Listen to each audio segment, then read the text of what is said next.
ಮೊಲ ಮತ್ತು ಆಮೆ ಒಂದು ಕಿರುಕತೆ. ಒಂದು ಕಾಲದಲ್ಲಿ ಹಸಿರಾಗಿದ್ದ ಕಾಡಿನಲ್ಲಿ ಒಂದು ಮೊಲ ಮತ್ತು ಒಂದು ಆಮೆ ಇರುತ್ತಿದ್ದವು. ಮೊಲ ತುಂಬಾ ತ್ವರಿತವಾಗಿ ಓಡಬಹುದಾಗಿತ್ತು, ಆದರೆ ಆಮೆ ನಿಧಾನವಾಗಿ ನಡೆದು ಹೋಗುತ್ತಿತ್ತು. ಮೊಲ ಆಮೆಯ ಮೇಲೆ ಸದಾ ನಗು ಮಾಡುತ್ತಿತ್ತು.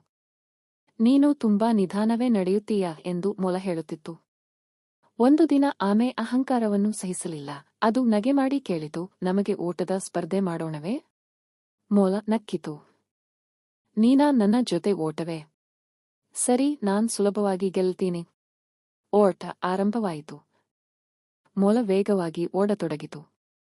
ಕೆಲವು ದೂರ ಹೋಗಿ ಹಿಂದೆ ನೋಡಿದ ಮೊಲ ಆಮೆ ಬಹಳ ಹಿಂದೆ ಇದ್ದುದನ್ನು ನೋಡಿತು. ಆಮೆ ಇನ್ನೂ ದೂರದಲ್ಲಿದೆ. ಸ್ವಲ್ಪ ನಿದ್ರೆ ಮಾಡ್ಬೇಕು ಎಂದು ಮೊಲ ಬೆಟ್ಟದ ಕೆಳಗೆ ಮಲಗಿತು. ಆಮೆ ನಿಲ್ಲದೆ ನಿಧಾನವಾಗಿ ಆದರೆ ನಿಸ್ಸಡತೆಯಿಂದ ನಡೆಯತೊಡಗಿತು. ಮೊಲ ನಿದ್ರೆಯಲ್ಲಿ ಇದ್ದಾಗ ಆಮೆ ಮುಂದಕ್ಕೆ ಸಾಗಿತು. ಮೊಲ ಎದ್ದಾಗ ಆಮೆ ಈಗಾಗಲೇ ಸಮಾಪ್ತಿ ಗುರಿಯ ಬಳಿ. ಮೊಲ ವೇಗವಾಗಿ ಓಡಿತು. ಆದರೆ ತಡ ಆಯಿತು. ಆಮೆ ಗೆದ್ದಿತು. ಮೊಲ ಕಳವಳಗೊಂಡಿತು. ನಾನು ನಿನ್ನನ್ನು ಹೀಗೆ ತೀರಿಸಿ ನಗ್ಬಾರ್ದು. ಆಮೆ ನಗೆ ಮಾಡಿತು. ನಿಧಾನವಾದರೂ ನಿರಂತರ ಪ್ರಯತ್ನವೇ ವಿಜಯಕ್ಕೆ ದಾರಿ.